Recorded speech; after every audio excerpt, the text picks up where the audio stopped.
Allá afuera.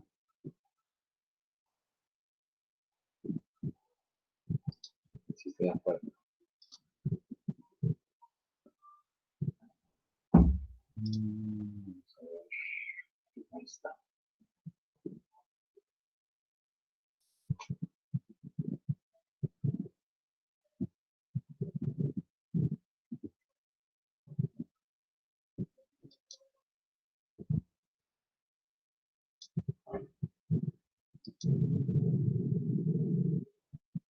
Ok, ¿sí ven la pantalla, la diapositiva? Sí. Sí, profe.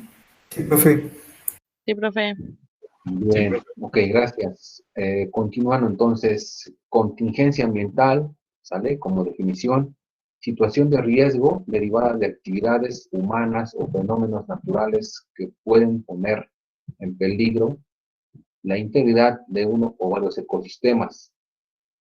Les pregunto a alguien de su comunidad o de donde ustedes residen, ¿se ha presentado alguna vez una contingencia ambiental?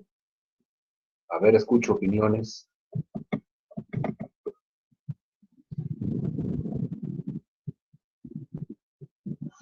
No, profe. No, profe. Nada. ¿Puede ser un incendio? Profe, en mi pueblo sí. Tal vez un incendio, profe, eso sí. Ujú. Ajá, con los incendios. Claro, bueno, sí puede ser, ¿eh? Ajá.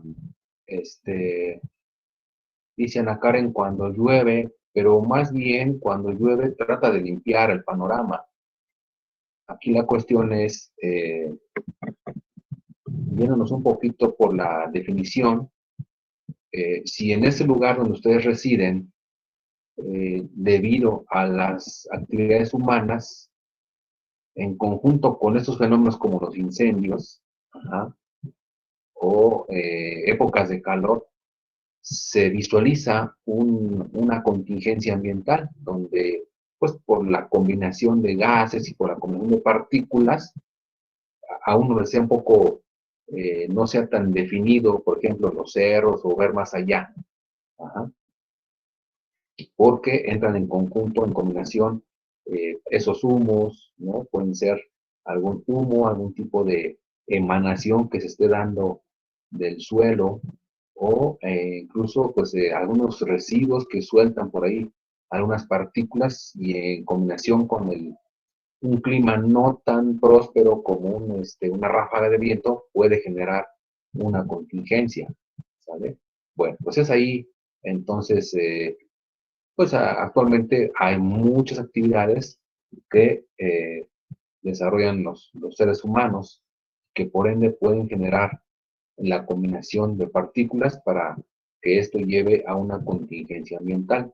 ¿Durante cuánto tiempo? Bueno, pues el tiempo que se desarrolle esa actividad, si es que no hay un patrón constante en el rumbo de los vientos, ajá, y una fuerza que pues logre dispersarlas. Cuando no es así, se concentra más en esas partes como valles y se presenta la contingencia ambiental. Bueno, en cuanto a la calidad del aire, ¿no? Hay un sistema de monitoreo que es el CIMAT de la CDMX, que se encarga de vigilar y evaluar el estado de la calidad del aire como medida de protección de la salud de la población. Y pues dice aquí que hay vías legales para mejorar la calidad del aire. Una es la norma de eficiencia vehicular 163, las normas oficiales mexicanas 042 y 044, la norma emergente 005, el proyecto de norma 016 y las emisiones vehiculares. Bueno, les voy a encargar que investiguen esto, por favor. Ajá. Investigar, pongan ahí, investigar norma de eficiencia vehicular 163, las NOM 042 y 044, la norma emergente 005, el proyecto de norma oficial 016 y las emisiones vehiculares, ¿no? Para la siguiente clase, aunque ya pasemos el tema, pero vamos a discutir el punto. Profe, ¿las puede repetir? Adelante, adelante. Por favor, Perdón, no te escuché. ¿las puede repetir? Ok, aquí están en la lámina, mira, aquí están.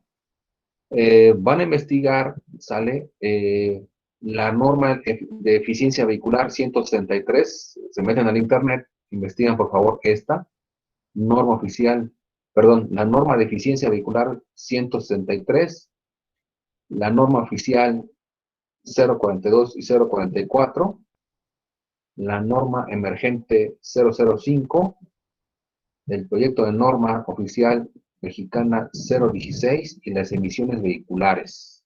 ¿Ah? Bien. Ustedes saben que a partir, por ahí de la década de los 80, cuando empezó a notarse una mala calidad del aire, sobre todo en las Ciudad de México, y esto se empezó a extender a otras grandes ciudades como Guadalajara, Monterrey, que eran como las principales, ¿no? A nivel nacional. Se empezó a manifestar un cambio en, en el espectro de contaminación ambiental provocado por actividades humanas. De momento y de primera instancia eran los vehículos automotores. La mala combustión que se desarrolla implica pues, la emanación de estos gases a la atmósfera. Y esto, cuando entran en contacto con algún otro residuo que lanzan las empresas también a la atmósfera, por la misma operación, genera ese esquema pues, de nubes, de nebuloso, de nubosidad, que pierde de manera significativa la visibilidad. Es ahí cuando se presentan las primeras etapas de lo que era la contaminación, de lo que era la contingencia ambiental. Más adelante, y en referencia con otros países también, que empezaban a detectar y a medir la contaminación, se desarrollan algunos detectores y se colocan en puntos estratégicos, como decíamos en estos días, ¿no? El colocarse en un área de mucho flujo, tanto de personas como de autos, y si estamos cerca de algunas empresas, esos van a ser nuestros patrones de referencia para saber qué tanto se acumula en ese espacio y cuánta gente hay alrededor, cuánta gente está bajo esa cúpula contaminante, para poder detectar si esto es significativo. Claro que lo es, porque evidentemente las personas llegan a enfermar por la contaminación, ya saturación en la oxigenación, problemas respiratorios, sale ojos llorosos, inclusive problemas del estómago, sale dolor de estómago, pueden presentar porque las mismas condiciones pues demeritan la condición física. Y más allá de esto pues implica los días, el tiempo que prevalece uno bajo esa cúpula contaminante, el tiempo que esto prevalece, porque igual, ¿no? Volvemos a lo mismo. En las épocas del año habrá que determinar en qué época son más incidentes. ¿Qué opinan ustedes? ¿Es en enero, marzo? ¿No? ¿O es en mayo, abril, junio, julio? ¿O es en agosto, diciembre? Por ejemplo, ¿en qué etapas del año hay una mayor concentración de partículas por esa actividad? Ahora, de todas las actividades o de esos esquemas, la hora, ¿a qué hora se impacta más? ¿A qué hora se impacta menos? No sé si se han dado cuenta, cuando empezaba una fase de contingencia, pues luego se propone, ¿no? El llevar a cabo actividades al interior de una casa, de un lugar, para no ser expuestos a la intemperie, porque es ahí donde pues uno pues, se ve afectado al respirar o inhalar sustancias o partículas contaminantes. Y esto pues se ha venido tratando en los últimos 20 años o más, pues es decir, como una especie de controversia. ¿Quién es más mortal? ¿Quién es más contaminante? ¿Los coches o las empresas? Si ustedes echan un vistazo a las empresas automotrices, pues tratan de darle ya otra visión a lo que son los motores de combustión interna. Antes salían los famosos catalizadores, eran unas adaptaciones que se le hacían a un motor con tal de no generar más partículas contaminantes.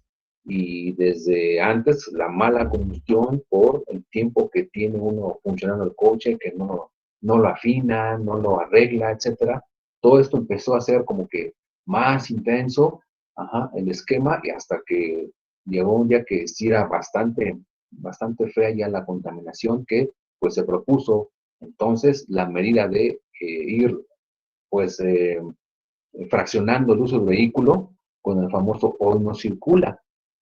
Ahora bien, de esto que conocemos, a lo mejor ustedes también saben, tienen conocimiento del hoy no circula, ¿cómo evalúan ustedes el comportamiento atmosférico en cuanto a contaminación?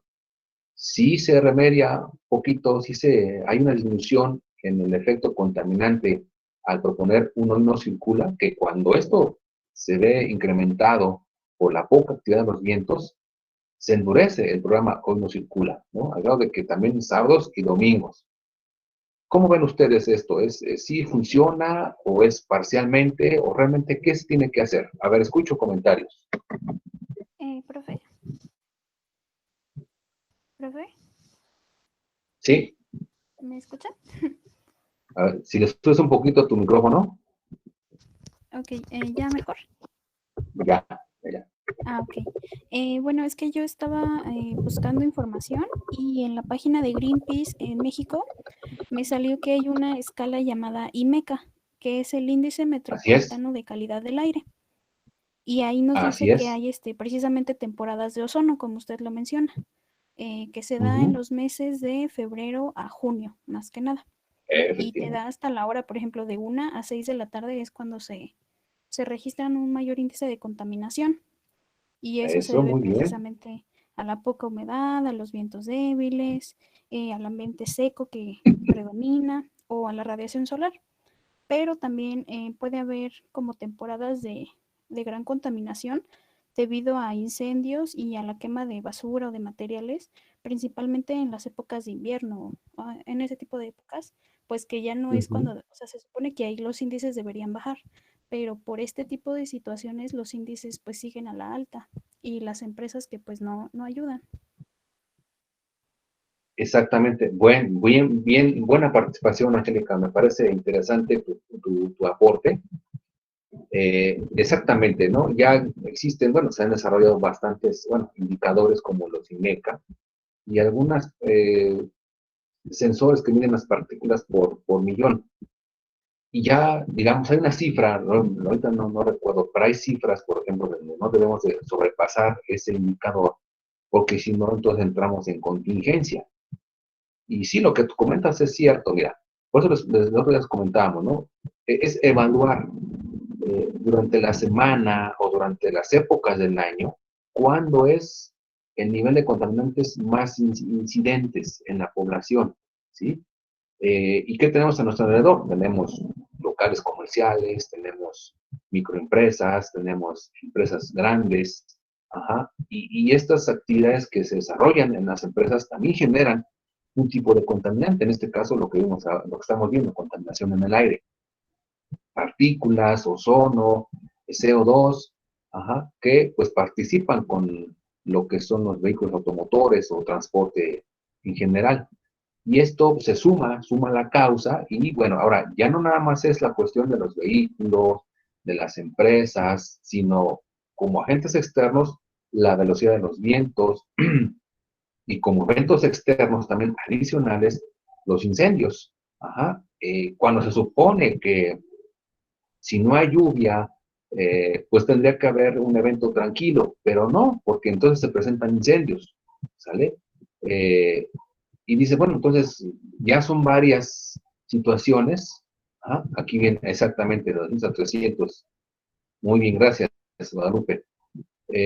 Son fenómenos, son situaciones que pueden salirse fuera de control, porque, pues, dices, bueno, estamos controlando según que no haya más contaminantes, proponiendo un hoy no circula, pero No podemos, por ejemplo, abarcar la parte de los incendios, porque también son un factor. Y si esto pues ocasiona que los humos vayan a las ciudades, a las zonas urbanas, pues se concentra más y por eso hay, y se desarrolla el fenómeno de inversión térmica, que más adelante vamos a observar, ¿sí? Entonces, esa es la situación. Continúo con la pregunta. ¿Qué opinan ustedes? ¿Sí funciona, el horno circula, tiene sus peros? ¿Qué opinan ustedes?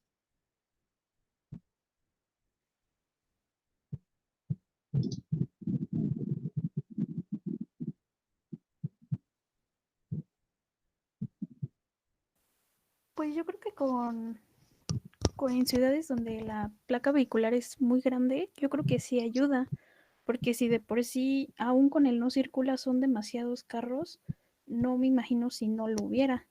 En Puebla lo Ajá. implementaron en esta cuarentena hace unos cuantos meses, pero lo quitaron. Y también tienen un parque vehicular muy grande. No sé precisamente Claro. por qué lo quitaron, pero sí lo implementaron durante muy poquito tiempo, como menos de un mes, creo. Sí, efectivamente, sí es cierto, sí lo implementaron, pero cuando en su punto máximo, ¿no? De la pandemia, por ahí de mayo, junio, una cosa así, ajá, sí lo implementaron, lo quitaron porque empezaron a ver, sale que, pues, como que había lo que le llamaban, ¿no?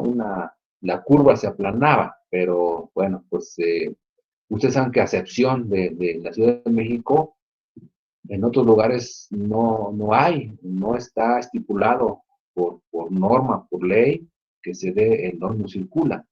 Ajá. Y de hecho se pretendía o se pretende, no sé, como que ha quedado suspendido por esta cuestión del coronavirus, que las zonas metropolitanas cercanas al Distrito Federal o a la Ciudad de México, perdón, Ciudad de México, también apliquen el horno circula, como Puebla, Querétaro, Ciudad de México. ¿No? Y entremos en una dinámica de estandarización, porque si ustedes, por ejemplo, viajan o han tenido oportunidad de viajar a Ciudad de Puebla, pues van entrando y claramente se ve cuando hace viento y cuando no. Ajá. Ahora, sumemos las actividades, por ejemplo, yo recuerdo en la Ciudad de México, viví muchos años por allá, en épocas, hablamos de las finales del año, septiembre. Septiembre empezaba con la cuestión del 15 de septiembre. Había mucha quema de cohetes, mucha, similar o igual a la quema de cohetes en diciembre, ¿no? Pero haz de cuenta que el 15 de diciembre, el día del grito, a quemar y quemar cohetes. Y al día siguiente, 16, había muy poca acción de los vientos y se veía, pero gris el cielo, ¿no? Completamente contaminado. Esto se presentó durante muchos años, ¿sale? Por eso actualmente también la cuestión de la normativa para el manejo de estas casitas de los polvorines, ¿no? Que les llaman, para elaborar cohetes y esas cosas de pirotecnia, ya también se fundamenta bajo normativa, pero se sigue fragmentando ahí la ley porque hay mucha gente que se dedica a manufacturar cohetes, a manufacturar la pólvora y todo esto. Y bueno, dejamos septiembre, avanzamos noviembre, en diciembre, los últimos, ya saben, ¿no? Los últimos 15 días de diciembre, pues son fiestas decembrinas, de igual manera, ¿no?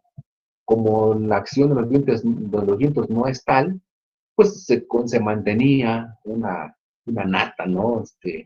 De contaminación derivada de la quema de cohetes. Entonces, pues poco a poco se fueron implementando algunas normativas, algunos, pues, prohibiciones, algunas, contingencias para tratar de disminuir la quema de cohetes y los accidentes que esto provoca, porque antes era muy desmedido la venta de estos artefactos. Adelante, Ireri. Profe, ajá, como en Estados Unidos ve que está prohibido la quema pues de como de cohetes, por lo mismo de los incendios forestales. Creo que el único día que tienen permitido pues quemar así juegos pirotécnicos es en el día de la independencia de Estados Unidos. Igual porque bueno, estaba leyendo que se planteó, bueno, se denegó o se prohibió esto porque decían que los incendios forestales se producían por el ser humano. Entonces eso causó pues que no se quemen cohetes en Estados Unidos, porque si se queman creo que los multan o algo así. Ujú. Sí, así es. Buen aporte, Irene. Sí, efectivamente, ¿no? Esta cuestión, te digo, es que no nada más, sí, digo, no basta, ¿verdad?, con tener ya de manera cotidiana la contaminación por vía vehículos automotores como para agregarle estos eventos, ¿no? Y en épocas donde no hay una corriente adecuada o que nos beneficie de los vientos, y esto no dispersa y llega a presentarse esas contingencias. Pues también, o sea, no vamos muy lejos, hace unos cuantos años, hace 3, 4 años igual, últimamente en diciembre se han dado contingencias en la CDMX, al grado de implementar o reforzar el no circula, ¿sale? Entonces, ¿de qué se trata esto? Pues se trata de que se sigue con estas actividades de la quema de artefactos pirotécnicos de manera clandestina, porque pues esto sobrepasa lo que protege la ley, y pues la acción de los vientos que no favorece, más, por ejemplo, algunas actividades pues algunos, por ejemplo, de quema de basura incluso, o festividades, ¿no? Quema de llantas y otros artículos que pues funcionan para provocar esa contingencia durante las noches de diciembre. Esto provoca que pues últimamente se tenga más días de contingencia ambiental y por lo tanto pues se prohíba este tipo de actividades y pues se fortalezca el hoy no circula, ¿sale? Bien. Entonces de eso se trata, de pues dictaminar, ¿no? A ver, en un ámbito urbano, ¿sale? ¿En qué épocas es donde existe o incide más el aumento de la contaminación? ¿Qué factores lo integran? ¿Sí? ¿Quiénes podrían secundarlo? Ajá. ¿En qué etapa del día se fortalece más esta cuestión de la contingencia? ¿A quiénes afectan? Por ejemplo, en donde ustedes viven, residen, de, por edades, ¿no? ¿Qué gente prevalece más? ¿De qué edades? Niños, jóvenes, adultos, adultos mayores, ¿no? Y cuánto tiempo están expuestos a estos cambios también, ¿sale? Entonces son cuestiones que pues inciden, ¿no? Prácticamente en el modo vivendi de cada uno, y poco a poco, bueno, se van desprendiendo algunas cuestiones de enfermedades, ajá, y de situaciones de emergencia también. Bien. Efecto invernadero. Se denomina así al fenómeno por el cual determinados gases que son componentes de una atmósfera planetaria, ya vimos unos cuantos de ellos hace poco, retienen parte de la energía que el suelo emite por haber sido calentado por la radiación solar, ¿sale? Eso entonces, el efecto invernadero es un fenómeno, ¿sale? Que es provocado por la acción de los gases, que al calentarse, ¿sí? O por la acción del calentamiento en la superficie de la Tierra, pues se extiende una masa a una cierta altura que impide que los rayos o que que los rayos salgan nuevamente a la atmósfera, quedándose aquí en esta capa. Vamos a mostrar la imagen. Vean, aquí está la imagen, aquí está la energía solar, ¿sí? Todo lo que sucede a nivel superficie terrestre, pues es pues la combustión de los barcos, la acción de las fábricas, ¿no? El sobrevuelo de los aviones, ¿sí? Aquí está, por ejemplo, los rayos que inciden sobre la Tierra, ¿sí? En los que alcanzan a entrar al inicio, por ejemplo, del día, alcanzan a entrar, calientan la superficie y esta radiación ya no puede regresar a la atmósfera porque el mismo calentamiento que se está presentando hace que estos gases permanezcan en una banda, ¿ah? Y atrapando el calor. Por eso que a veces sentimos, ¿no? Ese efecto invernadero hace que te sientas como sofocado, como incómodo, ¿sale? Es por esto, ¿sale? Porque también hay poca vegetación, ¿no? Hay pocas áreas verdes, hay más zonas abiertas, ¿sí? O deforestadas también. Ajá. Bueno, aquí tenemos que el calentamiento de los océanos genera vapor que se suma al calor atrapado por el exceso de CO2, a una parte aquí. Luego tenemos radiación solar absorbida por la Tierra. ¿Sí? Luego tenemos que la Tierra irradia calor hacia la atmósfera. Y de ahí también tenemos que el calor atrapado por el exceso de CO2. ¿Sí? Entonces son factores que intervienen en el efecto invernadero. Así es como se presenta y se manifiesta por un sofocamiento de la persona, ¿sí? Inclusive pues hasta llega a irritarte porque te sientes ahogado, te sientes como encerrado, ¿vale? Bien, esta es otra imagen, ¿sí? Y habla de, bueno, dice aquí, radiación solar, ¿sí? Penetrante. Aquí tenemos, luego aquí, cuando así lo permite, rebotan esos rayos, radiación solar reflejada, ¿sí? Bueno, aquí tenemos los watts por metro cuadrado, los que entran y los que salen, ¿sí? Acá adelante dice, una parte de la radiación infrarroja atraviesa la atmósfera y se pierde en el espacio, que es lo que da que nuestros rayos rebotan. Aquí abajo, por ejemplo, parte de la radiación infrarroja es absorbida y retenida por las moléculas de gas de invernadero. El efecto directo es el calentamiento de la superficie terrestre y de la troposfera, ¿vale? Bueno, pues así se presenta este fenómeno. Y vemos nuevamente, ¿no? Que veníamos tratando esta cuestión de las malas combustiones, del uso de aerosoles, del uso de pigmentos o del uso de elementos químicos, sustancias químicas que reaccionan con la luz del sol y pues fortalece más el efecto invernadero. Bueno, procedencia de los gases de efecto invernadero tenemos centrales térmicas, ¿vale? CO2 y óxidos nitrosos. Combustibles fósiles para la generación de la electricidad, plantas industriales como las siderúrgicas, refinerías, cementeras, papeleras, entre otras. Los vehículos motorizados, los incendios forestales, que muy bien lo apuntaron hace un momento, y la actividad agrícola, ¿no? Entre ellos, bueno, se ve involucrado el CH4, el gas metano, en vertederos y granjas de ganado. ¿Sí? Vean, como no nada más es la acción de los vehículos automotores, sino si nos transportamos, por ejemplo, a una zona agrícola o a una comunidad o a una zona rural, tenemos este otro escenario, ¿sale? Incendios forestales, ya la introducción de los vehículos motorizados y la actividad agrícola, ¿sale?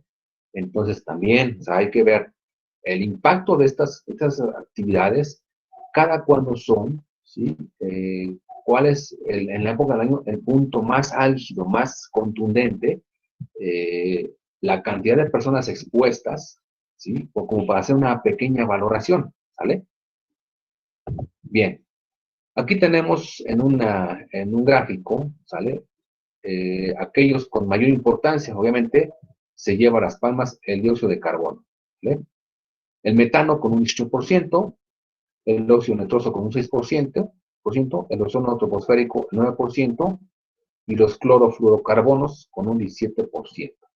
¿Ah?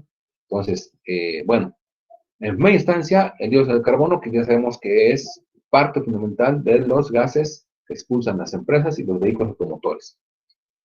El metano, por ejemplo, en partes agrícolas se da mucho, ¿no? El gas metano que se genera en el ganado vacuno. Y los clorofluorocarbonos, pues son prácticamente los artículos que vienen en sprays, Ajá, por ejemplo, el refrigerador también, o los que utilizan en el sector de la estética, ¿no? Estética y belleza también. Y aparte, los que son para pinturas y otro tipo de aplicaciones. Efectos. El ozono provoca molestias y afecciones, irritación en ojos, nariz y garganta, y tos. Ajá. Tos del tórax, lasitud y náusea. ¿Sí? Si cuando es más penetrante es la inflamación pulmonar, ¿sí? Y depresión del sistema inmunológico frente a infecciones pulmonares. Ahora les pregunto, ¿alguien de ustedes que ha viajado a otras ciudades les han resentido o han presentado estos efectos?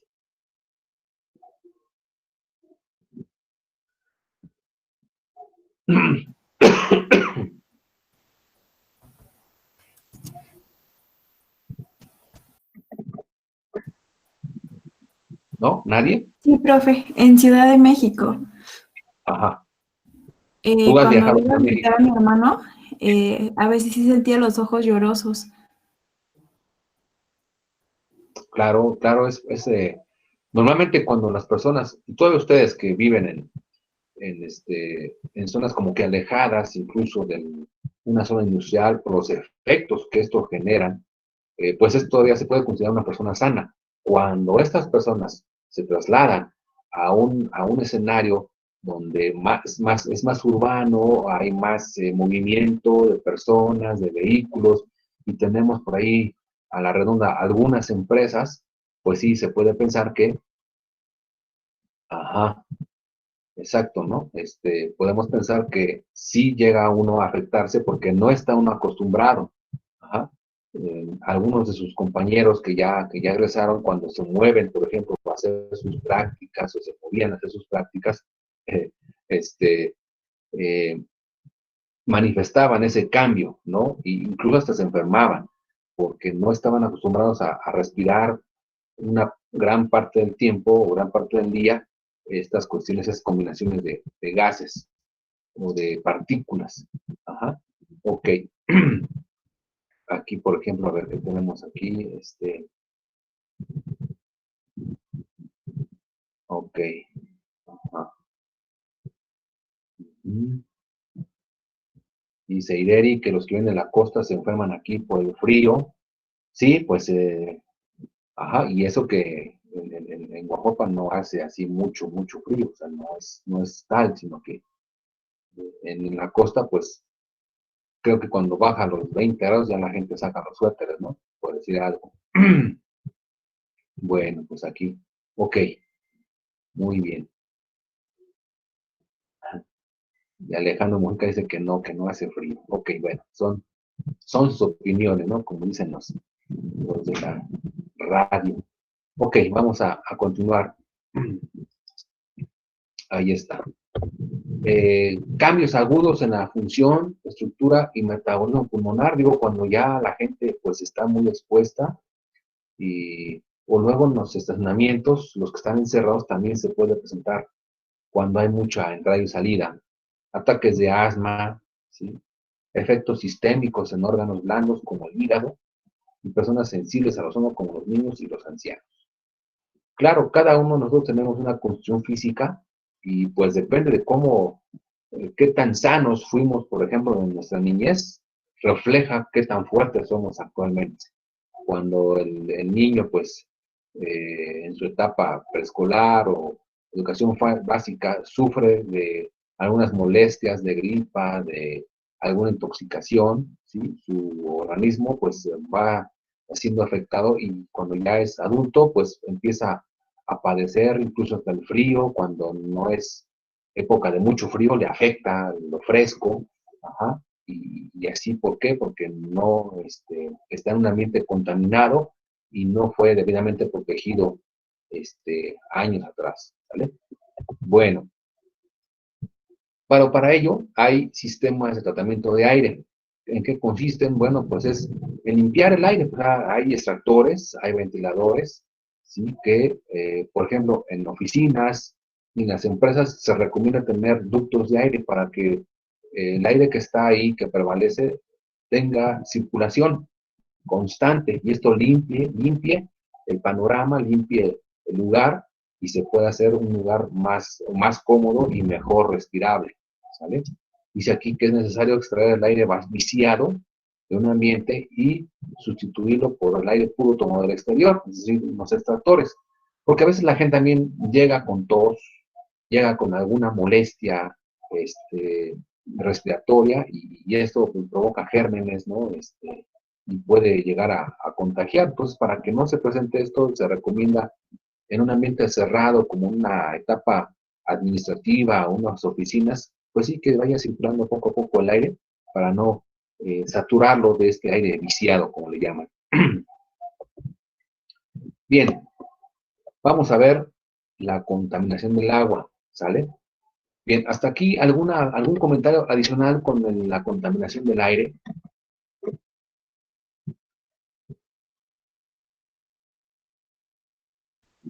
Profe, Sí, adelante.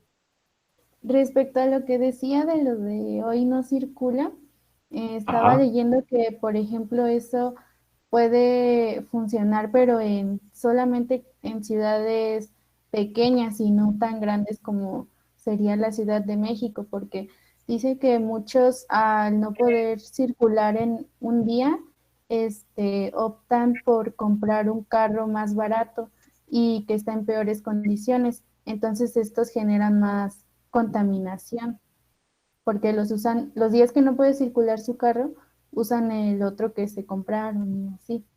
Y pues eso a la larga genera más contaminación en el aire.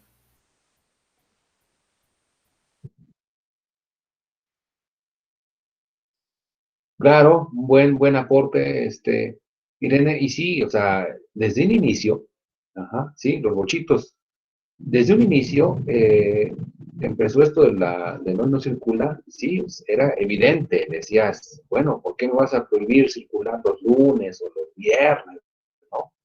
Días claves, y aquellos que podían, pues empezaban a conseguirse otro tipo de vehículo para, pues, taparle ahí el ojo al macho y decir, bueno, si no puedo los lunes, pues aquí tengo mi coche para los lunes.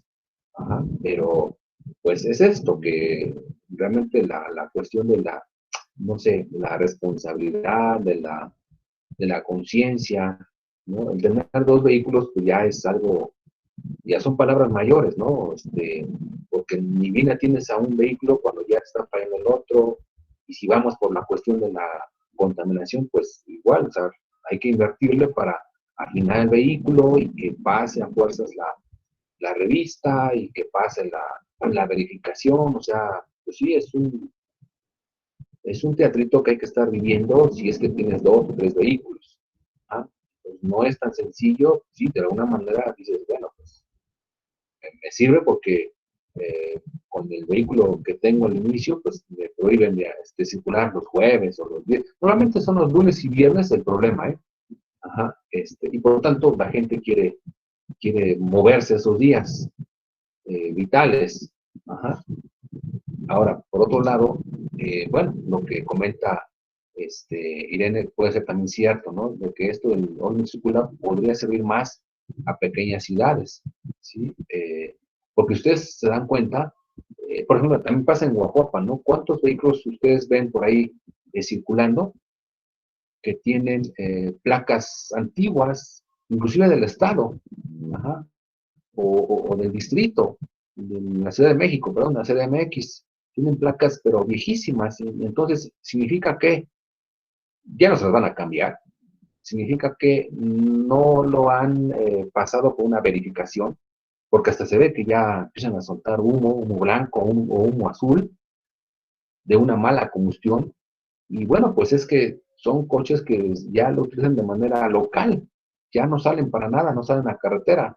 Ajá, exactamente, y en condiciones que provocan más contaminación. Digo, si Guajuapan a lo mejor ya es una ciudad donde el incremento en el parque vehicular es ya considerable, ahora sumemos a esto estos vehículos, ¿no? Los bochos, por ejemplo, ya poco a poco, también si se han dado cuenta, estos vehículos como el bocho, la combi, han ido saliendo del mercado porque eran vehículos, bueno, muy prácticos, eso sí, porque con un empujoncito salen, pero muy ruidosos y muy contaminantes, ¿sí? Aunque ya, por ejemplo, el bocho y la combi, en cualquier lugar conseguías refacción. ¿Sí? Ahora hay que como que enfrentarse a otra realidad. Los coches o vehículos nuevos de recién diseño y salida del mercado, pues en lo que prevalece en el mercado, en lo que la gente confía en ellos, en lo que pues las reparaciones no se hacen tan costosas, ¿sí? Pues de ahí resulta que es otro parámetro a tomar, ¿no? Entonces, estos vehículos que fueron tan ahorradores o tan económicos y tan prácticos, pues salen del mercado pues, porque ya no se puede más sostener ese tipo de tecnología. Ajá. A ver, dices que tienes uno que no contamina. Ah, bueno, pues nos pasas el dato, ¿no? ¿Cuáles son cosas que tienes y no contamina? Ajá. Y por eso, por ejemplo, la opción de ser una zona urbana con bicicletas, ¿no? Pues el bocho eléctrico, dice Aarón, bueno, pues habrá que verlo, si tienes por ahí una imagen o tienes forma de presentárnoslo, pues adelante, Aarón, muéstranoslo, ¿no?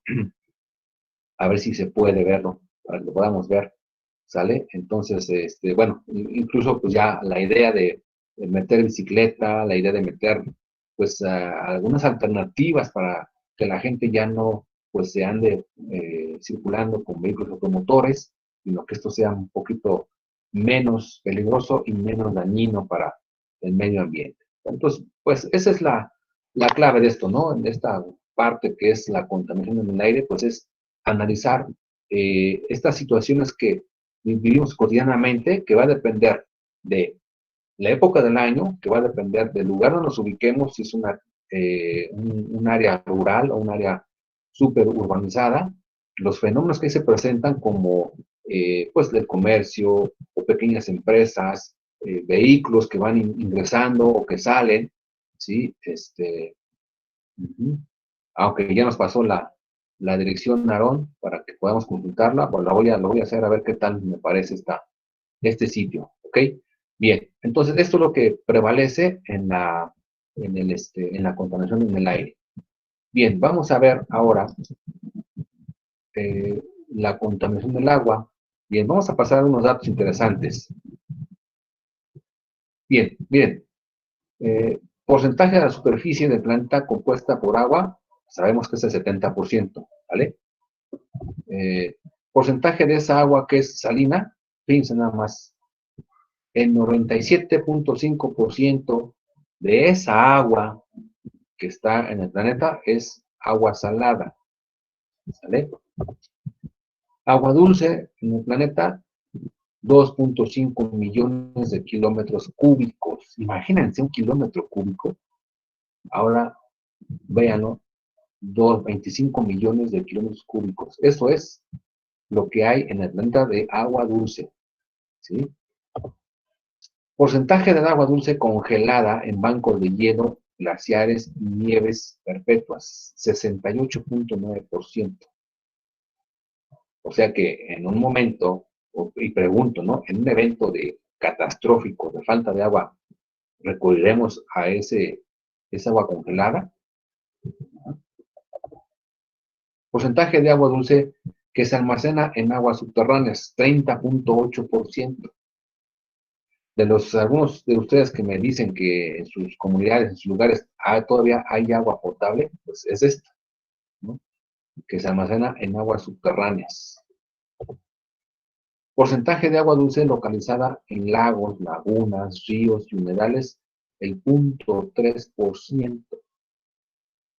Y si hemos comentado que la gente que vive en comunidades, que está cerca de ríos, hace uso de estos ríos de manera indiscriminada, porque ahí hasta llevan a los animales a bañarlos y que los animales hagan ahí sus necesidades. La gente llega ahí a lavar ropa porque no tiene agua potable en su casa, o por lo menos una toma de agua, ¿sí? Y tantas actividades que se llevan a cabo a pie de río, lagunas o humedales, ¿no? Entonces, de ese porcentaje, ¿cuánto de esto se contamina, por ejemplo? ¿Sí? Cantidad de agua dulce del mundo que está disponible para uso humano y el mantenimiento de los ecosistemas naturales, menos, fíjense, menos del 1%. Y ese menos del 1% es por lo que nos estamos peleando todos los días. ¿Sale? Imagínense a nivel mundial, bueno, a nivel México, ¿no? ¿Cuánta gente a nivel México no tiene acceso a agua potable? O agua para consumo, por ejemplo.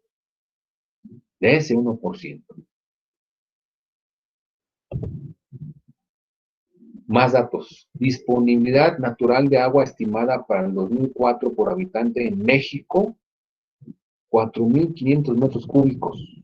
Fíjense, en el 2004, ¿ya habían nacido ustedes?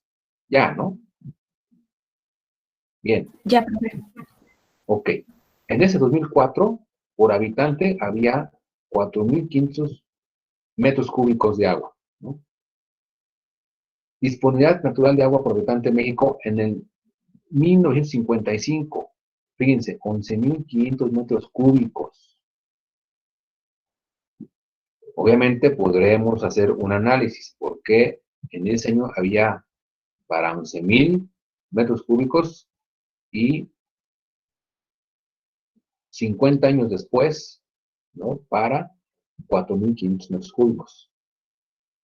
Disponibilidad natural de agua por habitante en México estimada para dentro de 5 años, 3.822 metros cúbicos. Dato interesante, ¿eh? Y aquí la pregunta es, ¿cómo haremos implementar un programa sustentable, ¿sí?, para que esto se mantenga, por ejemplo, ¿no? ¿Sí? Y que para las siguientes generaciones se pueda aprovechar esa misma cantidad de agua.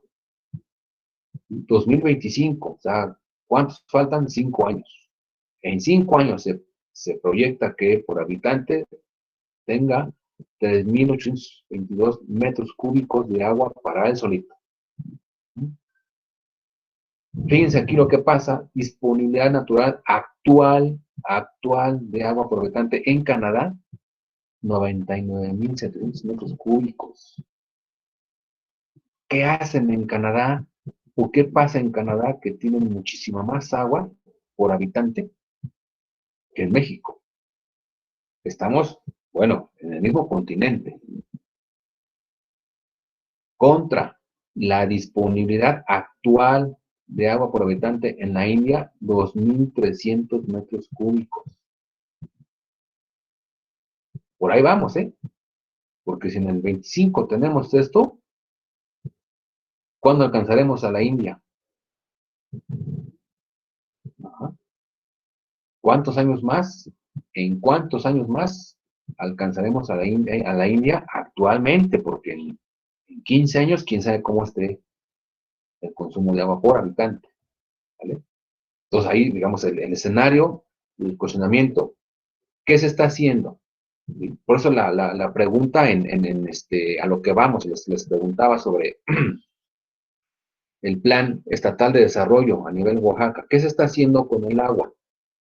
O el Plan Nacional de Desarrollo. ¿Qué estrategia hay para cuidar el agua en México? Ajá. ¿Qué está pasando en este momento en sus comunidades, en sus lugares de residencia para cuidar el agua? ¿Qué han visto ustedes? ¿Hay racionamiento?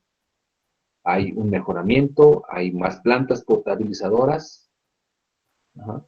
Ahora, uno como individuo, ¿qué está haciendo? ¿Qué estoy haciendo yo para ahorrar agua o para aprovecharla de manera eficiente? ¿Qué hago? ¿Qué actividades hago diario? ¿Cuáles son las que impactan más en el agua? Piensen ustedes, ¿qué actividades hacen ustedes que impacten en el agua que consumen? ¿Sale? ¿Por qué esta discrepancia tan enorme, no? ¿Sí? Bueno, hay más educación ambiental en Canadá que en México. ¿En qué consiste esa educación ambiental o en qué consiste esa conciencia ciudadana? ¿Sale? En fin, son preguntas que, pues, podemos contestarla analizando un poquito más a detalle cuál es el comportamiento de los canadienses con respecto a lo que hay aquí. Aquí en México, pues, se da hasta pleitos por el agua. Hay robo de agua. Hay una mala gestión en el agua, ¿sí? Ok. Porcentaje de agua en México utilizada para uso agropecuario, el 77%. Es un porcentaje alto porque obviamente muchas áreas no son de temporal, son de agua de riego, son de riego. ¿No? Porcentaje de agua en México para abastecimiento público, solo el 13%. Es por eso que hay muchas colonias en la Ciudad de México que no cuentan con agua. Ahora, también en Huajuapan estamos pasando por un fenómeno similar. ¿Sí? Desde hace un par de años, y creo que se empieza a agudizar más, ha habido muchas épocas del año, bueno, ha habido épocas del año donde se está fragmentando la llegada del agua, ¿no? Por semanas. Esto obliga a que el habitante de Huajuapan tenga que tener un depósito adicional para contener agua.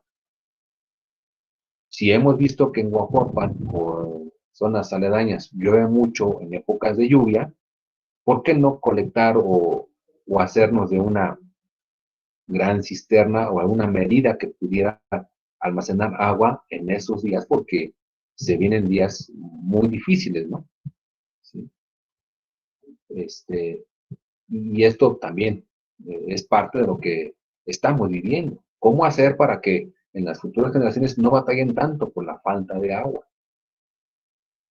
Y seguido en las noticias a nivel Huajuapan, la estación de la mejor, están anunciando, ¿no? Oye, la colonia tal se reporta que no hay agua. Ajá, no ha habido agua en semanas. Asimismo, cuando toquemos los residuos, el carro de la basura no está pasando. ¿Sí? ¿Por qué es esto, no? ¿Por qué de repente empezamos como que a tocar fondo, ¿no? ¿Sí? Y en cuestiones muy, muy elementales. Por decreto y por ley nos toca agua para todos. ¿Sí? Es, como dicen, inconstitucional que no tenga uno agua. El agua es para todos, como dicen en el líder comercial. Bueno, porcentaje de cobertura nacional de agua potable, 89.2%. Por eso hay colonias, por eso hay comunidades en donde no llega el agua. Por eso hay que ir hasta allá, hasta un río, o a la laguna, ya saben, ¿no? Con algún medio de transporte, tambos, cubetas, ¿sí? Para almacenar o llevar agua. Ahora que no sé si enteraron, en la Ciudad de México hubo un evento, ¿no? Un acontecimiento donde intentaban colocar un dispositivo en las plantas de agua potable para brindar mejor servicio. O en épocas, por ejemplo, en Semana Santa, que se recorta el abastecimiento de agua, igual, es por días, por semanas. Y hay colonias donde no hay agua. ¿Sí? Ojalá que esto no trascienda, ¿no? Yo luego me pregunto, bueno, pero si en otros lugares hay muchísima agua, ¿por qué no llega hasta la colonia? ¿Por qué no hay en la colonia? ¿Vale? Es una falta de gestión, es una falta de planeación.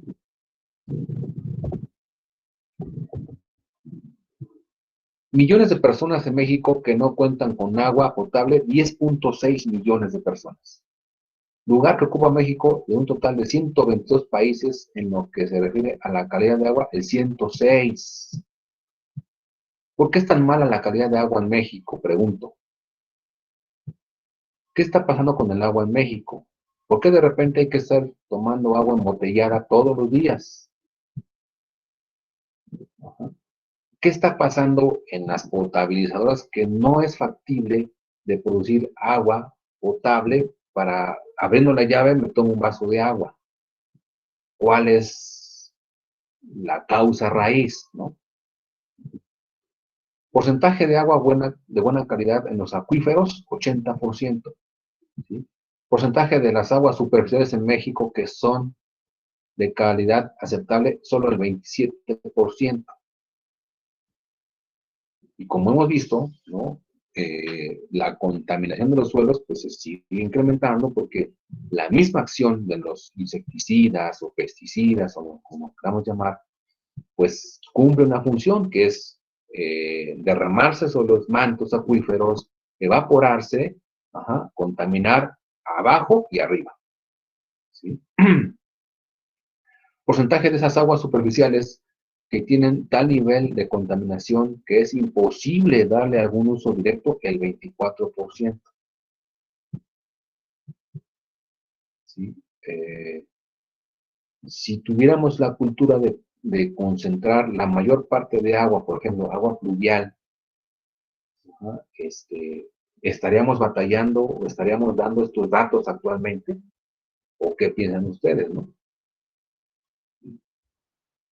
Les digo, hacen falta más monitoreos, hacen falta más análisis para determinar el grado de contaminación que se tiene en ciertas zonas. Se dice, por ejemplo, que en Ojopan, por abajo de la superficie, hay radón. Y esto contamina el agua. ¿Sale? Y algunas colonias, pues, se jactan de que tienen agua de pozo. Pero esos pozos también, en algún momento, pues, tienen alguna situación de contaminante, ¿no? Hay pueblos que, por ejemplo, manejan cisternas, manejan letrinas en lugar de un drenaje. Y esto va conectado casi a los mantos de agua potable, ¿no? Por eso también las discrepancias en ese sentido. Bueno, desafíos del agua. Según las Naciones Unidas, 2.1 millones de personas carecen de acceso a servicios de agua potable gestionados de manera segura, según la OMS y la UNICEF en el 2017, hace 3 años. 2.1 millones carecen de acceso a servicios de agua potable. 4.5 billones de personas carecen de servicios de saneamiento gestionados de forma segura. Es por eso que estas personas que pues van a los ríos y traen agua y la utilizan para otras actividades que no son como de consumo humano, están llevando a cabo una mala práctica. Bueno, pero no es su culpa, vaya, es la forma en que tienen que sobrevivir o como están acostumbrados a utilizar el agua. 340,000 niños menores de 5 años mueren cada año por enfermedades diarreicas. ¿Sí? 340,000 niños menores de 5 años. Cuando en esa etapa es delicada, ¿no? El crecimiento del ser humano. La escasez de agua ya afecta a 4 de cada 10 personas. El 90% de los desastres naturales están relacionados con el agua. Bien, el 80% de las aguas residuales retornan al ecosistema sin ser tratadas o reutilizadas. ¿Cuántas plantas de tratamiento de agua hay en el país, por ejemplo? Alrededor de 2/3 de los ríos transfronterizos en el mundo no tienen un marco de gestión cooperativa. La agricultura representa el 70% de la extracción del mundial de agua según la FAO y aproximadamente el 75% de todas las extracciones de agua industrial se utilizan para la producción de energía. O sea, hay múltiples funciones que se le dan al agua. Pero también a veces se puede observar algunas malas gestiones que hay para el uso y consumo del agua. Creo que ya se utiliza para todo menos para beber. ¿Sí? Ahí, por ejemplo, hay que hacer el análisis, ¿no? ¿Cuántos garrafones de agua, ahora que están, me imagino, con sus familias, consumen a la semana? ¿Cuántos, cuando ustedes estaban en Guajuapan, en la UTM, antes de la pandemia, cuántas botellas de agua se compraban a la semana? Botellas de 2 litros, 1 litro, 600 mililitros. ¿Cuántas ocupaban a la semana? Porque hay que estar comprando agua, pues, por esto que estamos viendo, ¿no? No toda el agua ya es comestible, es para uso humano, para consumo humano, o es potable. Fuentes de contaminación, las puntuales, fábricas, refinerías, tintorerías, gasolineras, aeropuertos, tiraderos de basura, tanques enterrados, derrame de compuestos químicos, entre otros. De lo que ustedes me estaban comentando, ahí en su comunidad, donde ustedes residen, ¿hay fuentes puntuales? ¿Qué hay? Fábricas, tintorerías, tiraderos de basura, o luego por ahí hay tanques enterrados, ¿no? O alguien que está derramando compuestos químicos. Las no puntuales, aplicación de plaguicidas en zonas agrícolas, los canales de drenaje, los sistemas de tuberías para el transporte de hidrocarburos, entre otros. Por ejemplo, ahí donde ustedes residen, ¿hay fuentes no puntuales? ¿Cuáles son?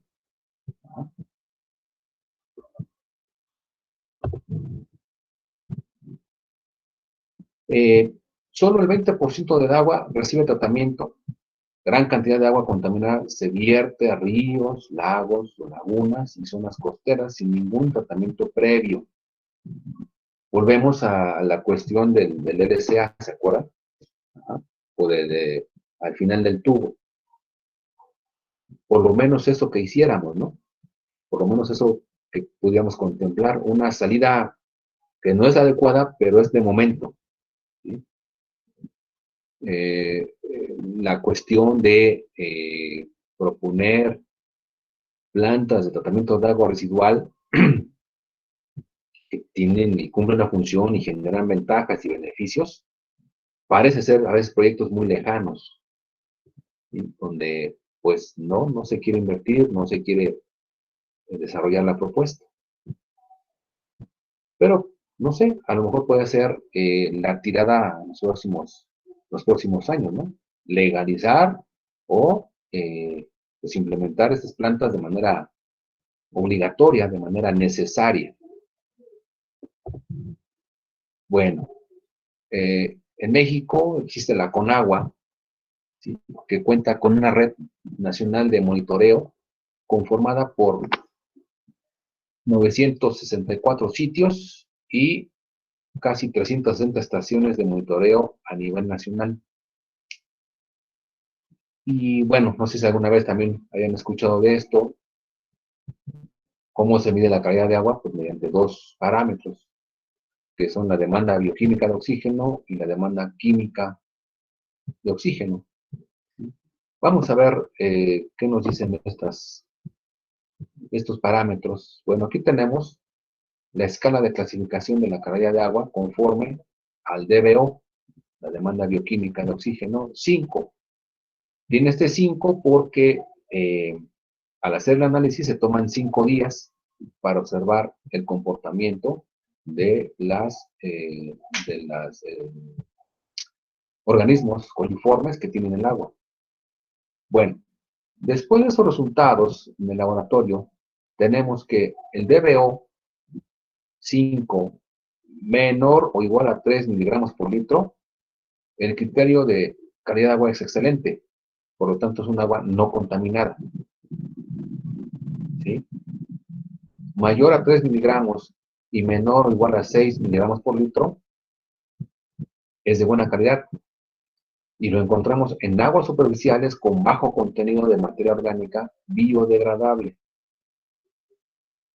Mayores de 6 y menor o igual a 30 miligramos por litro, tenemos una calidad aceptable. ¿Cuál es su descripción? con indicio de contaminación, aguas superficiales con capacidad de autodepuración o con descargas de aguas residuales tratadas biológicamente. Mayores de 30 y menor o igual a 120 miligramos por litro, ya se trata de una contaminación. En cuanto a la descripción, lo encontramos en aguas superficiales con descargas de aguas residuales crudas, principalmente de origen municipal. Y por último, aquel que está fuertemente contaminada es porque están dentro del rango de mayor a 120 miligramos por litro, que son aguas superficiales con fuerte impacto de descargas o aguas residuales crudas, municipales y no municipales. Ahora, del agua que está en sus comunidades, ¿no? En sus viviendas, que pasa por sus viviendas, ¿qué criterio le darían ustedes? Escucho comentarios.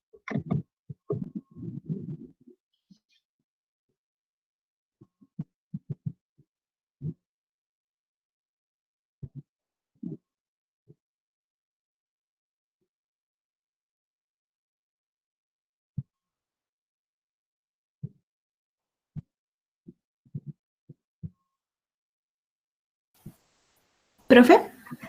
Adelante. Por ejemplo, aquí donde yo vivo, la verdad es que sí cuidan bastante el agua. Hay arroyitos, está la presa también, y no, bueno, yo no he visto que arrojen residuos sólidos o algo por el estilo. Entonces, yo considero que sí, híjole, tal vez sería de buena calidad, o sí, buena calidad, Ajá. porque tal vez haya una que otra persona que, pues, tire basura, ¿no? Y y por ejemplo también las presas de aquí de Guayapan, antes de la pandemia venían personas de visita, entonces yo creo que ahí es donde está el detalle, ¿no? De donde sí se contamina un poco cuando vienen personas externas. Y pero sí, aquí lo cuidan mucho, cuidan bastante el agua. De hecho, igual para el agua potable, creo que cobran como 20,000 pesos ahorita. Ajá. Oye, ¿sabes tú si estos depósitos de agua que tienes por allá han sido analizados alguna vez? La verdad no sé. Ok. Ok, no te preocupes. Ok, más será. Antes igual, A ver. bueno, por ejemplo, como le comenté la vez pasada, nosotros aquí tenemos pozo y antes estaba abundante el agua, pero de un tiempo para acá, pues empezó a escasear porque igual muchas pipas empezaron pues a sacar agua para vender y así, entonces se fue escaseando poco a poco. Ok, muy bien. Bien, gracias, Ana, por tu aporte. Fíjate que en algunas casas todavía, por ejemplo en Ocopan, las construcciones permitían tener sus propios pozos. Ajá. No sé si les haya tocado una vez, pero yo tengo conocimiento que hay algunas casas que cuentan con pozos propios. Está muy profundo y ya tiene muchos años en desuso, ¿verdad? La verdad es que da como temor tomar agua de ese pozo que está profundo.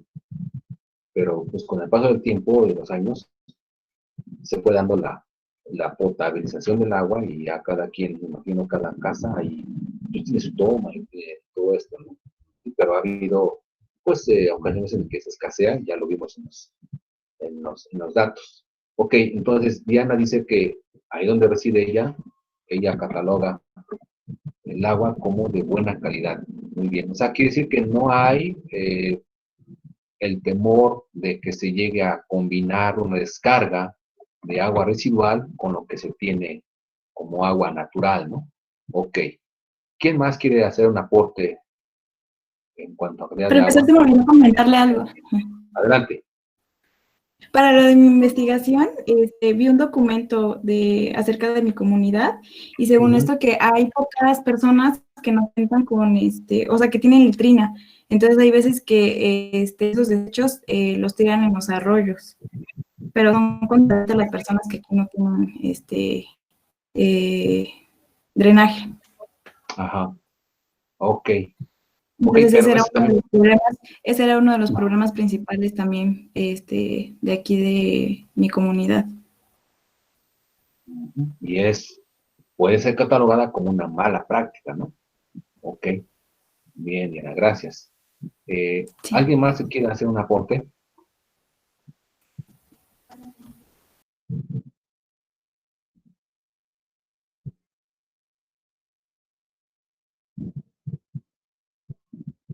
Por ejemplo, Ireri comenta que el agua de Huajuapan está contaminada. Sí, profe, está contaminada porque, por ejemplo, aquí por donde yo vivo en el centro de Guajuapan, entonces Sí, en ok. esta parte se escasea muchísimo el agua, muchísimo. Entonces siempre se ven como a las como pipas en esta calle porque pues se escasea, entonces no hay, y cuando llega a ver el agua sale como amarilla, o sea, no sale Sí. blanca. Ajá, entonces sí está como muy contaminada.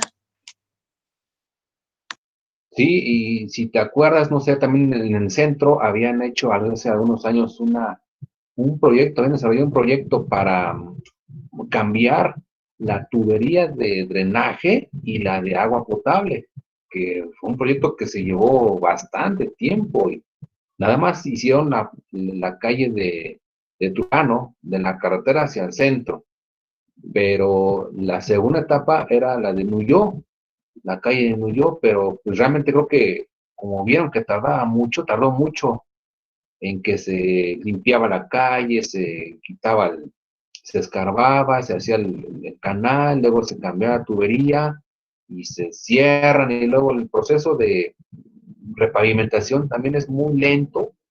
Yo creo que ya se desanimaron los de la calle de Nuyó y por eso ya no quisieron o ya no se ha visto, inclusive hasta habían ya llevado su sierra, su disco para hacerla, seccionar el área que iban a trabajar, ya no dejaron así nada más y ya no se siguió el proyecto. Quién sabe si un año de estos continúen, pero sí, o sea, el centro es una parte ya muy complicada porque tiene ya muchos años y de hecho también las presas que hay por ejemplo, en Yosocuta, muchos han hablado de que esa presa ya está en desuso, que inclusive pues están prácticamente manteniéndola con un hilito porque pues en la instalación de más de 30 años, yo creo que de más de 40 años incluso, ya no da para más. Entonces, por eso es que hay de repente falta de agua porque se suspende el suministro, hay fallas en los motores, hay fallas en la instalación hidráulica, en las tuberías, y esto, pues, como no se arregló en su momento, se sigue trabajando bajo ese esquema inestable, por eso es que también tenemos deficiencias en el agua, ¿sí? Y sí, yo me he dado cuenta, por ejemplo, en el tinaco, que de repente, bueno, se lo lava uno y, bueno, ya llega, sube el agua y ya parece que está limpia, pero con el paso del tiempo, y si se deja de suministrar agua, en la que llega así, como dices tú, ¿no? Así como un tono amarillento, entonces, yo creo que también por eso, pues vemos así el agua y no nos atrevemos a tomar agua directamente, son otras cuestiones también. Ok, Irene, muy bien. Bueno, de ¿Alguien más hecho, que quiera dar? profe, también de hecho, Adelante. nos comentaba la vez pasada que ya están arreglando la calle, entonces a lo mejor y si hay algún cambio en lo de los drenajes, porque según está programada para que la calle se abra hasta febrero, porque ya empezaron a levantar todo lo puesto del piso, pues porque está horrible la calle. Entonces ya empezaron a hacer agujeros y supongo que pues se van a, pues a modificar algo para que no se escasee tanto el agua. Ok. ¿Es ahí en la calle de Nuyo o en qué calle están haciendo eso? No, en Allende. Ok. Ok.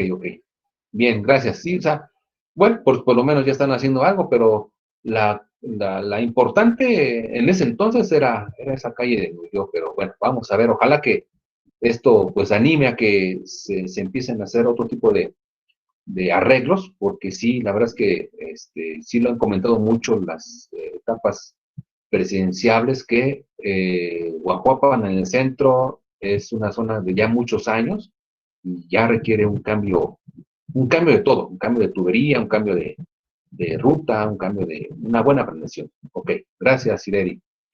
¿Alguien más que quiera dar su comentario? Profesor, se me olvidó comentarle algo.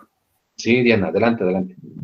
También aquí en mi casa tienen, como es un municipio, tienen el tratamiento de aguas residuales y está cerquita de mi casa. Entonces, antes, una época en la que en las noches llegaba un olor muy desagradable. Y según esto, bueno, lo que investigué fue porque igual no se le daba el tratamiento, no, la limpieza necesaria o el tratamiento necesario para descargas. Entonces había veces que se saturaba y así, porque según esto, eso lo paga el municipio. Ajá. Y no tenían recursos pues para la limpieza. Bueno, para su tratamiento. Muy bien, ok. Es lo que te iba a preguntar, si estás cerca de tu casa, no percibes o no se percibe el olor en diferentes épocas del año, ¿no? Puede ser en épocas de calor o a veces que cuando hace calor y llueve, como que el olor es más predominante, ¿no? Ok. Bien. Exactamente, Irene, así es. Ajá. El olor es desagradable porque precisamente hay una mala función, ¿sí?, que hace que se despidan olores. Incluso, fíjense, ahí en la UTM, creo que hace un par de años se empezó a delatar un olor,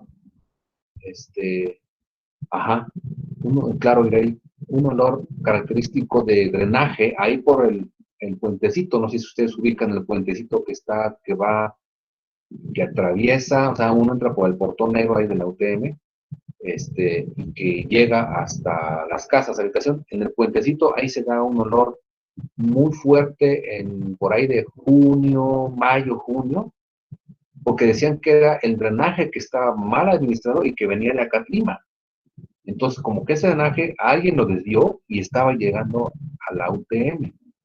Hace algunos años eso no ocurría, ¿sí? Por ahí alguien se puso abusado y empezó a desviar drenaje a la UTM, ¿sí? Entonces, también es una mala práctica que se tiene de estar desviando, de estar pues colapsando los drenajes y mandándolos a otros lugares, con tal de no generar allí un foco de contaminación, ¿sale? Bien, entonces, continuando, tenemos lo siguiente. Ok, entonces, pues podemos entonces decir que en Huajuapan es contaminada. Vamos al criterio de agua contaminada, ¿sí? Porque hay, por ejemplo, aguas superficiales con descargas de aguas residuales. Lo podemos ver en los ríos, ahí cerca. Tenemos las descargas residuales, de origen, bueno, pues se dice aquí de origen municipal, es cierto, ¿sale? Y bueno, también ha habido una combinación de estas aguas con el agua que sale de las casas de habitación, el agua que supuestamente es potable con la descarga residual. Por eso es que se denota una combinación y en ciertas poblaciones de México también se da mucho esto. Les digo, por la actividad comercial y porque algunas casas tienen todavía fosas sépticas, ¿no? Lo que le llaman, ocurre esto, ¿sí? De que una mala administración pues puede generar una fuga hacia los mantos acuíferos. Ok, bueno, en cuanto a la demanda química de oxígeno, maneja casi los mismos parámetros, ¿sí? Bueno, decíamos que, no sé si ustedes conocen el procedimiento, bueno, pero esta prueba del DBO5 es que tomas la muestra de agua en un recipiente y lo cubres, lo tapas para que y lo guardas en un depósito, en un contenedor oscuro para no generar, ¿no? Ya ves que con la luz solar o la luz del día, las partículas o los gérmenes se reproducen. Entonces, para no generar esta reproducción, porque entonces el resultado no sería adecuado, se hace este procedimiento. Tomas la muestra en un recipiente, lo cubres para que esto se oscurezca y lo metes en un contenedor tapado, que no le entre ningún rayo de luz para que se pueda llevar a cabo la muestra. Y en la demanda química, pues es de manera similar, ajá, los indicadores, y tenemos igual el criterio de excelente, buena calidad, ajá, aceptable, contaminada y fuertemente contaminada, ¿sí? Pues no sé, habrá que investigar, por ejemplo, bueno, la UTM cuenta con su planta de tratamiento de aguas residuales, no sé si a nivel municipio se tenga o se cuente con planta de tratamiento, me parece que había, me parece, ajá, déjenme verificar el dato. Ok, y bueno, a nivel nacional, como una fuente de contaminación, pues están fuertemente contaminada el 5.3 de las estaciones que vimos anteriormente, contaminada el 14.3, calidad aceptable el 15.7, buena calidad el 12, excelente el 51. Pues aquí parece un dato medio dudoso, ¿no? Ajá, porque aún así, o sea, insisto, no podemos tomar agua directamente de la fuente, ajá, o de la llave, o sea, necesitamos como que asegurarnos, ¿sí? Y la verdad, fíjate, no me percaté bien en ese entonces, pero no sé en qué momento la gente dejó de consumir agua de la llave, ¿sí? Me imagino ustedes, pues ya crecieron con los envases de agua, ¿no? Y cuando querías agua, pues ibas a la tienda y comprabas tu envase, ¿sí? O en casa, pues obviamente el agua del garrafón, no agarrabas agua de la llave. ¿Ah? Pero me imagino que la gente empezó a notar algunos depósitos, ¿sí? Y es por eso que se empezó a tener el miedo, ajá, de que el agua no estaba del todo potable, ajá, y es ahí como se empezó a mostrar, a ver la necesidad de fabricar agua potable embotellada. Ok. Bueno, tenemos aquí entonces, de acuerdo a los estudios, para saber si cómo está el nivel de contaminación del agua, pues ya se ha notado que en zonas costeras ya hay problemas de contaminación, ¿no? Y podemos dar ejemplos, ¿no? Hay gente que va, tira basura, o gente, la misma acción del mar, pues es la que va dejando, ¿no? En su paso, pues, depósitos o residuos sólidos que la gente deja en los caminos, en las carreteras, y esto pues obviamente va juntándose hasta que llega al mar, ¿sí?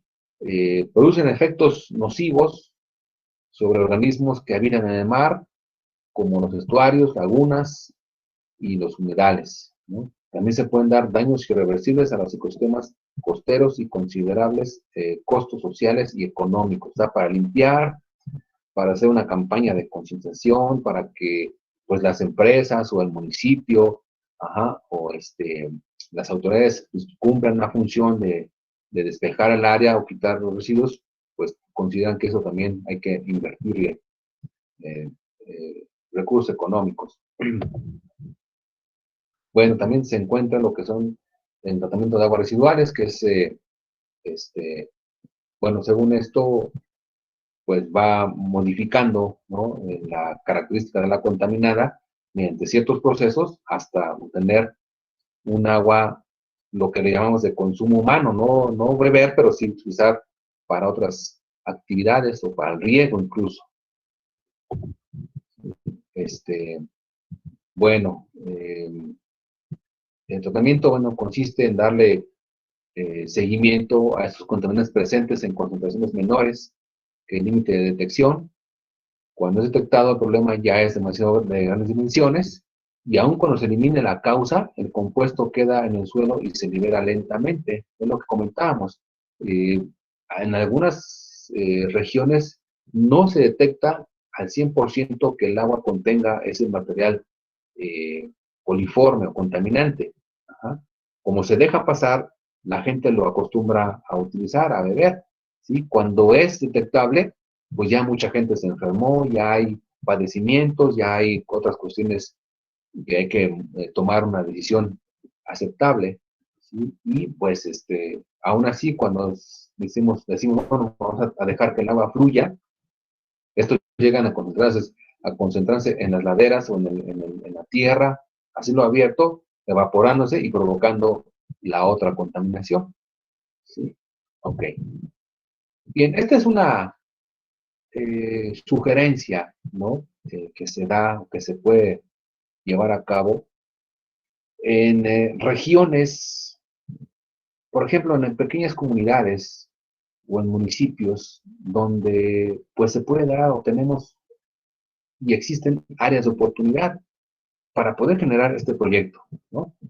¿En qué consiste esto? Bueno, en una casa habitación tenemos dos tinacos, ¿sí? Uno que es agua limpia, y normalmente, ¿en qué ocupamos esa agua limpia? Bueno, pues ocupamos en el lavamanos, en la regadera, en el lavatrastes, en el lavadero, por ejemplo, y en el sanitario, ¿sí? Esta cuestión de utilizar esa agua, llamémosle agua para consumo humano en estas cuestiones, ¿sí? Cuando finalmente, por ejemplo, en un lavaplatos bien se puede ocupar quizá agua reciclada, agua tratada, o en el sanitario muchísimo mejor utilizar otro tipo de agua que un agua potable, por ejemplo.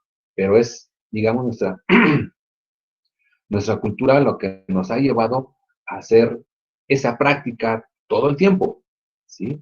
Ahora bien, la propuesta es tener un envase de agua limpia, ¿sí? Y irla administrando en las diversas etapas en una casa. Lo que tenemos como descargas residuales, ¿sí? A excepción del baño, sería esto, lo del lavamanos, la regadera, el fregadero y el lavadero, pues van a un depósito, ¿sí? Donde se extraen algunas grasas y desperdicios, ¿sale? Y después de allí, pues viene, por ejemplo, a otro depósito y se puede reorientar hacia un jardín, huerto o prado, esas aguas grises. Ajá. Bueno, esa es una opción. La otra sería, por ejemplo, aquí de este número 3, ¿sí? A lo que es algunas zonas de infiltración, piscinas de evaporación y cultivos apropiados, donde se utilice esta agua. Si no, aquí sigue otro flujo, que es hacia una bomba.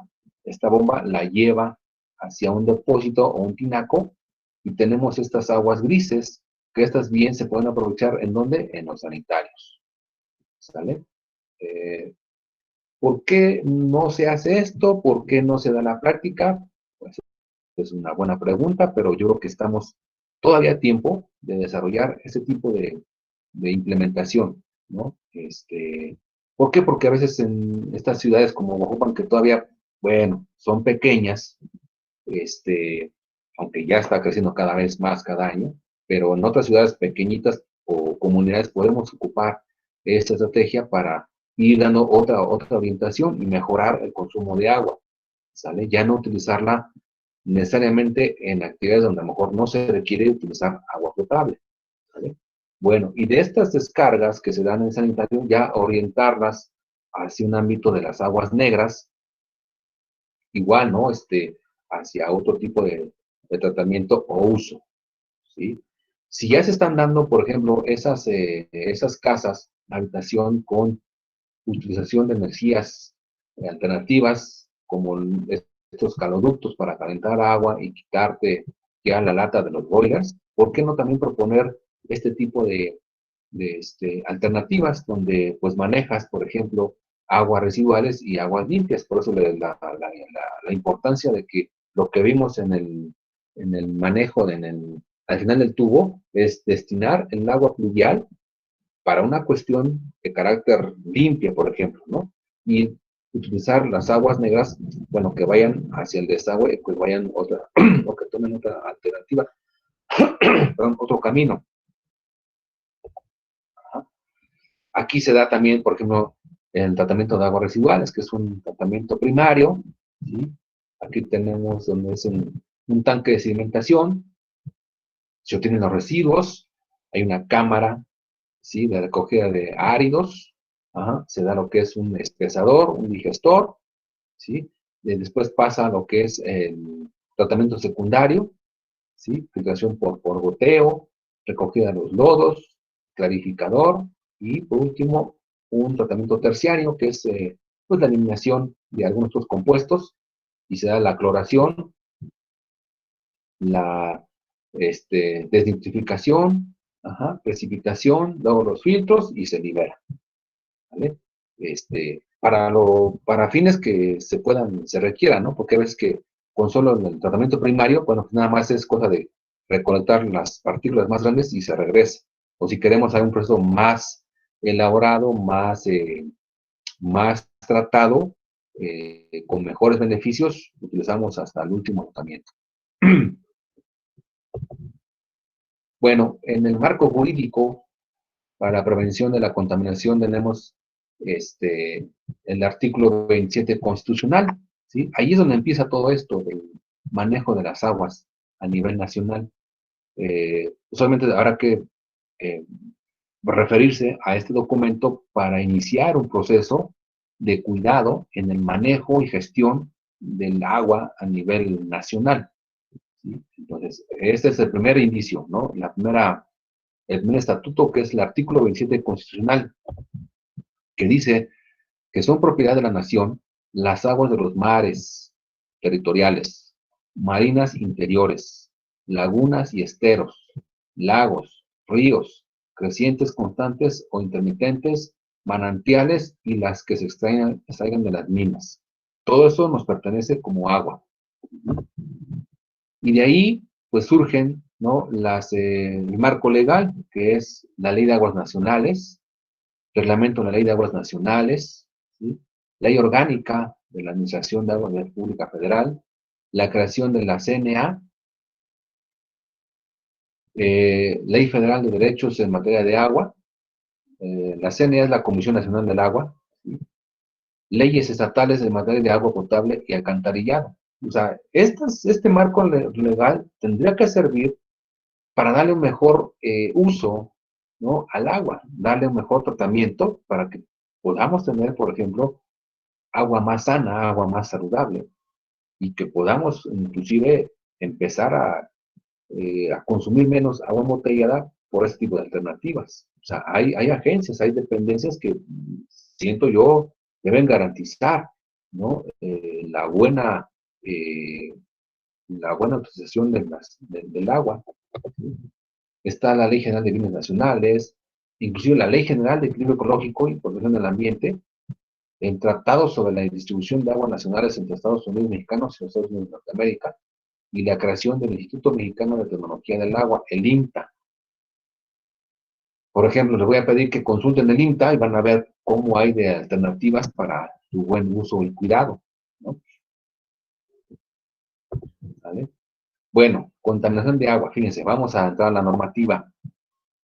Hay normas oficiales con respecto a las aguas residuales. Está la NOM 001 de la Semarnat del año 96, que dice límites máximos permisibles de contaminantes en las descargas de las aguas residuales en aguas y bienes nacionales. Fíjense, aquí están los límites máximos. Si voy a descargar agua en agua residual en aguas y bienes nacionales, aquí está lo que me dice, ¿no? El cuidado que tengo que tener. Hay un proyecto de norma 001, Semarnat, de hace 3 años, ¿sale? En cuerpos receptores propiedad de la nación, ¿sí? Válido al 5 de enero de 2018. La NOM 002 de la Semarnat del año 96. Límites máximos permisibles de contaminantes en las descargas de aguas residuales a los sistemas de alcantarillado urbano o municipal. Y la NOM 003, Semarnat del 97. Límites máximos permisibles de contaminantes para las aguas residuales tratadas que se reusen en servicio público. Vamos a ver, déjame ver si tengo la 02 de la Semarnat, déjame ver, checar, a ver.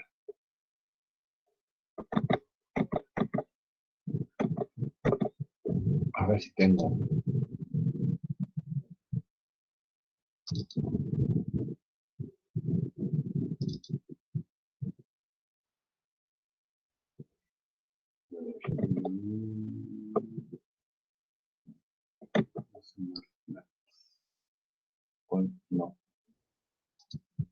tendré que irme a la red. A ver, déjeme. Denme un par de minutos. A ver.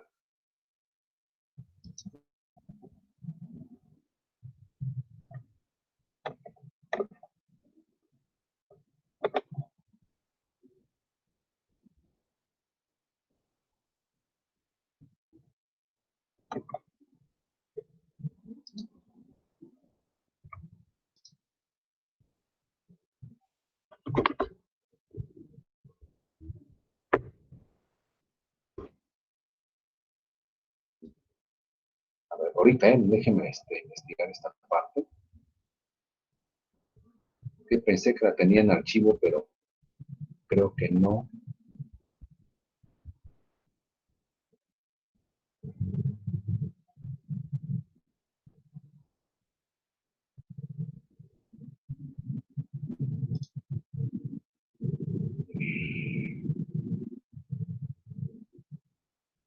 A ver, espérenme tantito.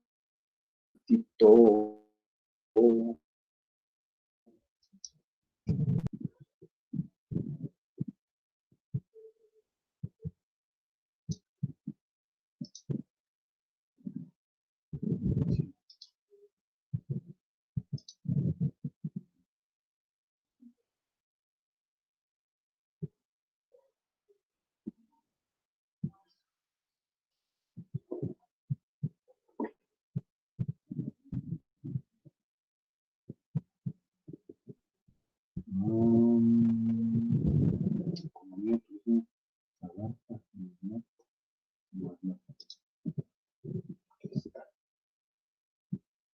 Aquí está. Vamos a ver, va 002 de la Semarnat. Aquí está.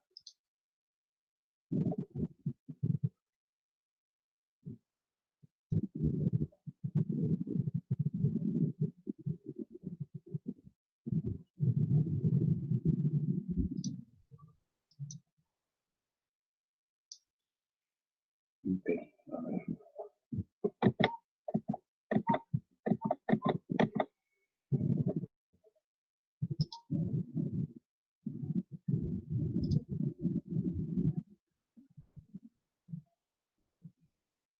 A ver, ya la encontré. Ahora vamos a ver si la podemos visualizar.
Ok, ya estamos aquí. Lo que pasa es que me sacó el sistema.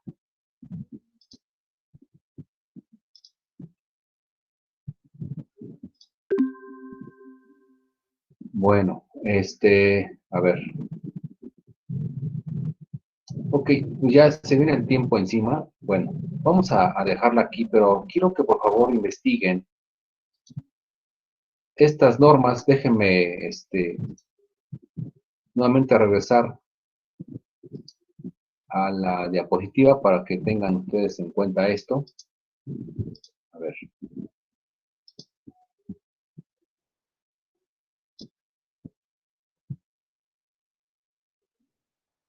A ver, ahí está.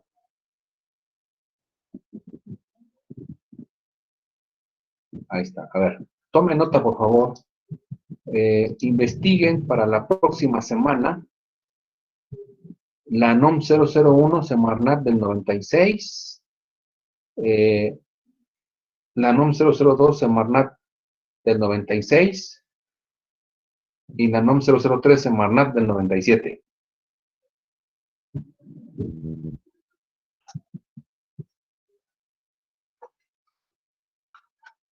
¿Vale? Profe, una pregunta. Adelante. ¿Cuándo le tenemos que enviar el proyecto? A ver, estoy checando aquí mi agenda. Y, a ver, bueno.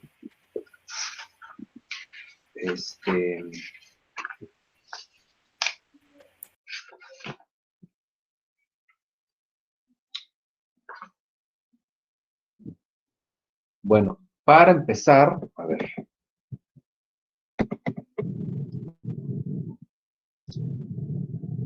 Para empezar tenemos examen el 10, ¿no? Que es el martes.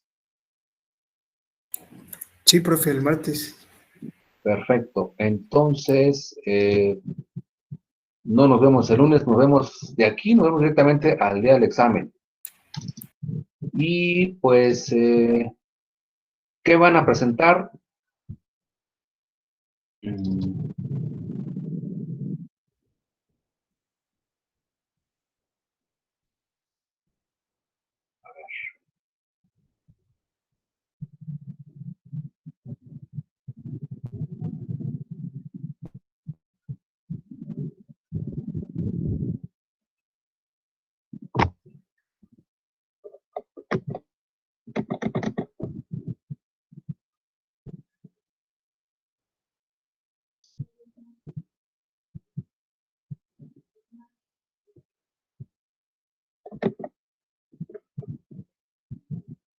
A ver, es...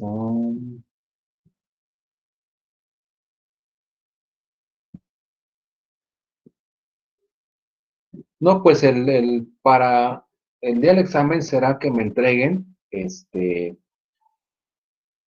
nada más en qué consiste su proyecto. Quiero que me entreguen, por favor, el título de su proyecto, el lugar y cuál es la problemática que encontraron. Ajá.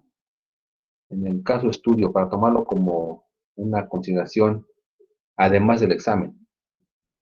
¿Vale? Entonces, en la semana, bueno, ya les encargué tarea ahí, y para el examen. Ajá, adelante, adelante. ¿Y qué temas van a venir? ¿Desde dónde? La unidad 1, nada más la unidad 1. Sí, La unidad medio ambiente. Sí, hasta biodiversidad. Sí, les encargo, por favor, que de cualquier manera les estaré mandando mensajitos, pero les encargo de favor que lean la parte del el programa estatal de desarrollo y el plan estatal de desarrollo y plan estatal de desarrollo. Son preguntas abiertas de aplicación, no es tanto así como que les pregunte yo qué es medio ambiente, no. Más bien aplicación de lo que hemos visto, les voy a cuestionar, ¿no? De un tema tal, bueno, ¿cómo lo desarrollarías? ¿Cómo lo resolverías? Quiero ver su percepción y cómo ustedes abordan la problemática. ¿Sale? Entonces el examen será de 2 horas. Sí, adelante. ¿Dijo Plan Estatal de Desarrollo solamente o dijo otro también? Es el Plan Estatal de Desarrollo de Oaxaca, desde la página 149, lo que es medio ambiente, en la parte que habla de medio ambiente, y en el Plan Nacional de Desarrollo, desde la página 106, donde habla de el objetivo y estrategias para el medio ambiente, ¿sí? Sobre eso. Sí, el examen es de 2 horas, nos toca, como es martes, nos toca 2 horas. ¿Y es va a ser por medio de formularios, verdad, profe? ¿O cómo nos va a aplicar el examen? Pues ya lo voy a formular y antes de que entremos a clase, lo subo a la plataforma de Classroom para que ustedes lo descarguen y contesten. Les voy a pedir que tengan prendidas sus cámaras en el lugar, el área donde ustedes van a estar reescribiendo, sobre todo para tener las evidencias nada más. Me piden evidencia, entonces voy a verlos a ustedes que estén resolviendo un examen. Al término le toman una foto, me la mandan por PDF a mi correo. ¿Sale? A la hora, o sea, son 2 horas, a las 4, de 4 a 6, tendrán su examen, pero a las 6 ya requiero yo el archivo en mi correo.